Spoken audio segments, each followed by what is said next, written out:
éliminé Benfica dans un match à suspense interrompu par un orage et prolongé. Donc 4 buts à 1. Ce choc entre les deux clubs, le club brésilien et anglais. Donc Chelsea jot na tamit éliminé ki nga xamante non entre Chelsea ak équipe bii di Benfica. Chelsea qui a éliminé Benfica sur le score de 4 buts à 1. Donc choc bi nag dina opposer un club brésilien ak équipe bii di Chelsea ce samedi 5 juillet à 3h du matin heure française. Alors on va commencer d'abord par l'actualité des Blues. Donc Chelsea qui s'impose face à cette équipe du Benfica 4 buts à 1. Match bi dañ ko interrompre parce que dafa amoon un orage bi ñu ñëwee dans la prolongation. Les Blues qui s'imposent sur le score de 4 buts à 1. Nan ngay jàngatee tey jii la prestation des Blues avant ñu ñëw sur le cas de Nicolas Jackson. Oui, d'abord, bon, faut les féliciter d'abord, les Blues de Chelsea, puisque donc à un moment donné, c'était un peu difficile. Exactement. Surtout si phase de groupe, parce qu'à un moment donné, il y a un score de 3 buts à 1, alors que l'équipe menait déjà par 1 but à 0.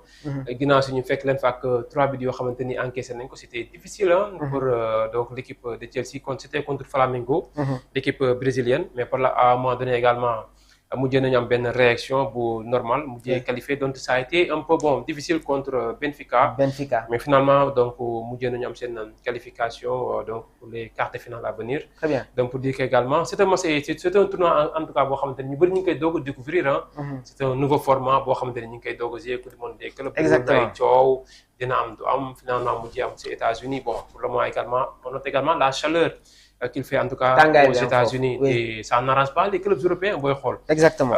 Surtout que également Pep Guardiola boo déggee yenn ci ay réaction da ngay wax nee na souvent équipe européenne yi bu ñu ñàkkee face à des équipes sud-américaines. Gars yi da leen def ay question quoi mais pourtant war leen def question. parce que ñoom dañoo yaakaar naa équipe européenne yi ñoo mun ñëpp. donc fu ñu nekk nii léegi monde réalité la ñuy gérer nii. xam nañ léegi franchement léegi niveau bi fan la nekk.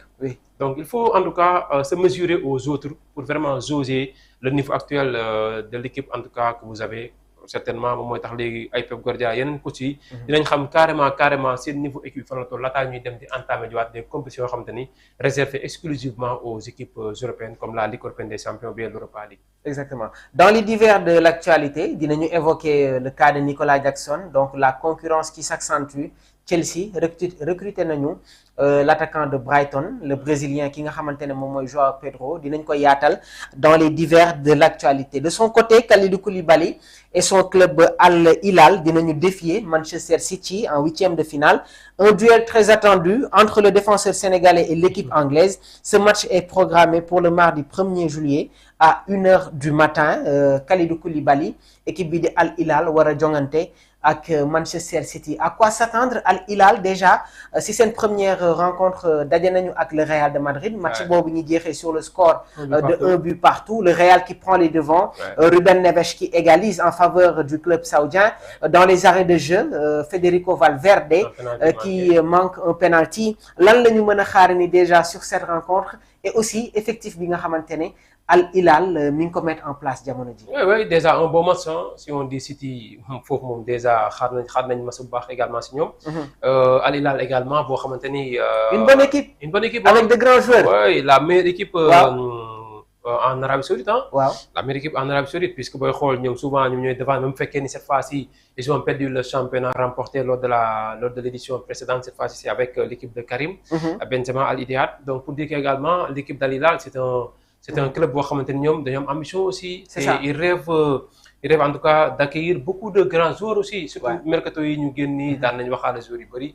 Mais malheureusement jusqu'à présent ñu ngi si def nii ñenn ñi bëgg nañu andi ko si mel ni genre ay De Bruyne à un moment donné bëggoon nañu ko fa. Mais bon jusqu'à présent teggiwuñ tànk si yenn saison. Parce que déjà il y a Théo Hernandez qui va rejoindre cette équipe en provenance du Milan AC. waaye tamit ci biir effectif il y a des joueurs comme Milenkovic Savic, Ruben Neves, Malcolm Mitrovic, Leonardo, Neymar fa la nekkoon, Kalidou Koulibaly, Al Dawsari. Une très bonne équipe avec de très bons joueurs. Et le portier marocain Yacine aussi. Bono. Yacine Bono bi moo nekkoon Séville en Espagne.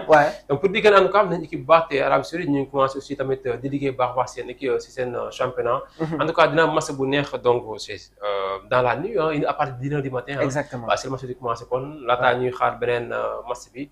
En tout cas match la bu am solo diggante Al Hilal ak Man City. Et le vainqueur également va marquer beaucoup de points en tout cas pour ce qui est la suite de ce tournoi. On est toujours dans le décryptage de la une des journaux sportifs donc ñu ngi ci introduction bi dans les divers de l'actualité dinañu ñëw sur le mercato les infos transferts les échos de la tanière comme ni ma leen ko waxee saa su nekk nous allons parler des informations yi nga xamante ne dafay concerner l'équipe nationale du Sénégal du ma taay di ko wax on va très tôt être dans le bain aborder les matchs yi nga xamante ne suñu gaynde yi war nañ ko jongante ak équipe bii di Soudan ak la RDC ce sera dans les divers de l'actualité donc gannaaw ba ñu nekkee toujours sur le décryptage de la une des journaux passé nañu li nga xamante ne moom mooy illustration yi mais on va rester sur le commentaire sur les commentaires de la une des journaux sànq maa ngi koy wax Rewmi Quotidien ñoom ci seen xët bu njëkk déjà ñi ngi ñëw sur la suspension de Siteu wala laataa sax ñuy ñëw ci Siteu on va toujours rester dans cette coupe du monde des clubs le Bayern war a affronter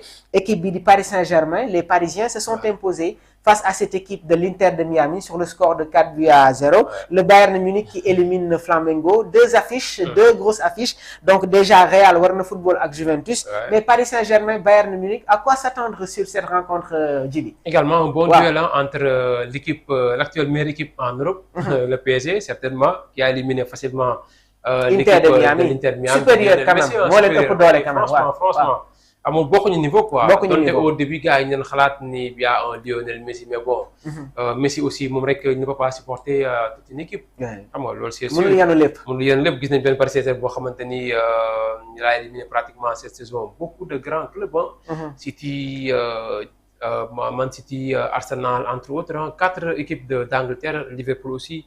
Sans compter Inter bu dóor 5 en finale de Champions League. Donc pour man contre Bayern Munich bon mën nañ xaar match mais aussi tamit favori toujours aux Parisiens parce qu'actuellement moom bon ils sont meilleurs. On va rester dans cette Coupe du Monde des clubs avant ñuy ñëw sur l'autre information parce qu'on est en train de parler du Paris Saint-Germain. Qui a été champion d'Europe cette année-ci. L'effectif parisien. Déjà, il y a un milieu de terrain qui est en place avec Joao Neves, Vitinha ak ki nga xamante ne moom mooy Fabien Ruiz. Nan ngay gisee tey le milieu de terrain bi nga xamante ne Luis Enrique am na ay astuces yi nga xamante ne mettre na ko en place au sein de cette équipe parisienne. Ouais, parce qu'au début on parlait souvent de Zaïre Emery bi nga xamante ne c'était une révélation. Raison pour laquelle c'est moo taxoon moom intégration donc en sélection. En équipe de France. Didier Deschamps. Oui. Mais à un moment donné, il a perdu sa place. Donc, au profit de ces 3 métronomes donc, qui assurent carrément l'entretien du PSG. Un excellent milieu de terrain. Un excellent volume de jeu milieu. Oui, surtout l'arrivée de Joao Neves. Oui. Joao Neves, pour moi, sa présence au niveau de l'entretien parisien a beaucoup apporté. Donc, Vitinha baax na, Ruiz baax na, mais Joao dafa apporté beneen poumon. boo xamante ni si équipe bi quoi. Raison pour laquelle City def na lu ne pour jéem quoi, mais bon, Paris bu fekkee nangu ko bàyyi pour mu dem moom du yomb carrément. Surtout koo xam ne am na fa présence de Ligue des Champions surtout du dem. Et pour moi c'est un militaire boo xamante ni fa tamit gars yi bàyyi xam mais tamit pourtant ci équipe bi du Portugal day football comme arrière droit comme c'était contre l'Espagne. Exactement moom football arrière droit laata ñu koy remplacer di dugal Semedo parce que boobu noonu entraîneur bëggoon andiwaat beneen souffle bu bees pour permettre Portugal égaliser parce que c'était 2-1 en faveur des Espagnols si liñ defaatee beneen souffle boo xamante ni rëccu ko parce que mujjee nañ égaliser laataa ñuy dem ba prolongation tiro bi Portugal doo ko mën a gagner. Exactement am na solo. Attaque parisienne, il faut que nous voici. Déjà, il y a un trio qui est en place avec le géorgien Visha Kvaratskhelia, Désiré Doué, le nouveau Neymar parisien, ak Ousmane Dembélé, bi nga xamantene sax bof avant-hier du moom moo démarré woon hier du moom moo démarré bi les matchs. L'attaque parisienne avec de nouveaux jeunes joueurs. Déjà, il y a Barcola, il y a Désiré Doué, Kvaratskhelia en provenance du Napoli, Ousmane Dembélé bi nga xamantene nak jamono ji il est en train de prendre ses responsabilités et surtout saison bi nga xamantene sax def na ko cette année-ci avec le Paris Saint-Germain. Nan nga ñuy analyser tey jii cette attaque parisienne? Ouais, une attaque en tout cas une attaque boo xamante ni difficile en tout cas à maintenir. Oui. Puisqu'en tout cas 3 jours yoo xamante ni explosif. Dembélé même si même fekkee dañ ko changé de poste maintenant il évolue en tant que axe central. Attaquant de pointe. À côté entouré par Vara et Désiré Doué. Barcola qui n'arrive plus en tout cas à avoir le temps Exactement. En tout cas bu mu bëggoon carrément. ba mu jógee Lyon ba mu ñëw PSG certes xaaru woon sax moom performance bi muy def ah. Ouais. puisque mu nekk Lyon il était en tout cas un joueur peut-être moyen ah. ou bien donc au Bi muy dessus en nekk tout Lyon. cas Ouais. c'est ça mais dafa ñëw pare aussi te apporte gën a am benn explosivité bi. ak it beneen réalisme boo xamante ni bon permettre na ko à un moment donné mu jouer. ba benn instant tamit Désiré Doué ñëw jël place am parce que tamit booy xool ñoom ñaar Doué moo gën a efficace que Barcola. Raison pour laquelle it à un moment donné également Lucien Dicker dafa mujjee porter son choix sur Désiré Doué malgré son jeune âge aussi parce que moom ñoom ñaar ñëpp ay xale lañ ah. mais dañoo gaaw dañoo am explosivité. mais bon Dembélé aussi. sànq yaa ngi koy maanaam en pleine renaissance. muy nekk Barça xamewuñ ko woon ay nombre de buts il était à peu près à 10-11 buts par saison. un favori pour le ballon d'or il faut que ñu wax ko tamit. attention un favori pour le ballon d'or. mais aussi il y a Vitinha derrière Vitinha aussi qui peut. un excellent joueur. un excellent joueur parce que en termes également de trophée remporté. am na bu mu ëppalee Dembélé muy Ligue des Nations bu mu remporté récemment avec le Portugal. exactement Dembélé mujjee éliminé wu en demi-finale donc tout ça a un peu joué également sur Dembélé en tout cas boo xamante ni avant. les demi-finales de la Ligue des Nations am na fu mu tolloon mais tamit ba ñu France joué ba ñu éliminé ko am na benn kotam bu wàññeeku quoi. à un moment donné sax ñu ngi daan wax si ay Lamine Yamal yeneen ak yeneen ay ñoom ñooñu mais. pour man daal Vitinha tam fu marquer des points mais en tout cas le ballon d'or sera âprement disputé entre Vitinha Ousmane Dembélé les deux Parisiens. wax nañu sur cette équipe parisienne on va parler un peu de cet effectif.